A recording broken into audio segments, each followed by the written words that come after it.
21 মাস যাবৎ আমি এই প্রাইভেটে আসা যাওয়া করছি। এই প্রাইভেটটা আমার পরিবারের মধ্যে হয়ে গেছে, আমার আত্মার সাথে জড়িয়ে গেছে, আমার পরিবারের সাথে বেড়ে উঠা। আর এই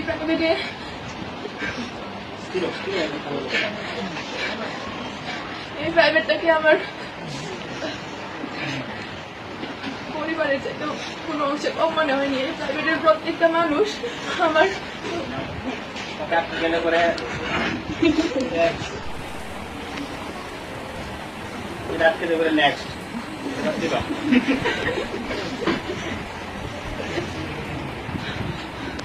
আর আমাকে সমাজকর্মের সঙ্গে শিখাইছে যে কিভাবে নিজের অন্তরে লুকিয়ে থাকা প্রতিভাকে জাগিয়ে তুলতে হয়, কিভাবে স্বপ্নকে বড় করতে তুলতে হয়, নিজের প্রতিভাকে জাগিয়ে তোলার প্রেরণা জাগাইছে স্যার।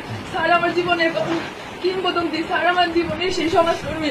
স্যারের মাধ্যমে আমি আমার মুক্ত চিন্তাধারা ফুটিয়ে তুলতে পেরেছি। তাছাড়া স্যার আমি অনেক সময় অনেক বেয়াদবি করছি, যেগুলা হয়তো আমি বুঝতে পারি নাই, কিন্তু আপনার মেধা এগুলা ঠিকই ধরা পড়ছে। আমার বন্ধু বান্ধবদের সাথে অনেকের সাথে অনেক খারাপ ব্যবহার করে ফেলছে ওই সময়, সবাই তোমরা আমার দৃষ্টিতে দেখবা। তাছাড়া মাফিয়া পুলিশ যদি তারা আমার জীবনে অনেক ফ্রেন্ড ছিল, কিন্তু তোদের মতো কেউ হবে না। প্রতিটা মুহূর্তে আমি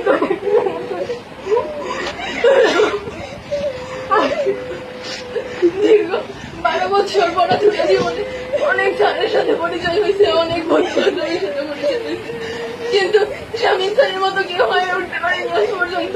আর তাদের মতো ফ্রেন্ড আজ পর্যন্ত হয়ে উঠতে পারেনি। আমি ক্লাসের মধ্যে অনেক কথা কাউন্টার দিতাম যাতে অনেকে বিরক্ত হতাম। সবাই আমাকে ক্ষমা করে দিও। আমার স্যার, আমি সবসময় আপনার থেকে সকল ধরনের সাপোর্ট পাই আসছি।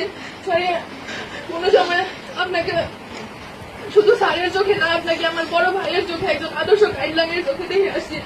স্যার, ভবিষ্যতেও আমি চাই আপনার কাছে আদর্শ একজন শিক্ষার্থী হয়ে ফুটে উঠতে চাই। আমি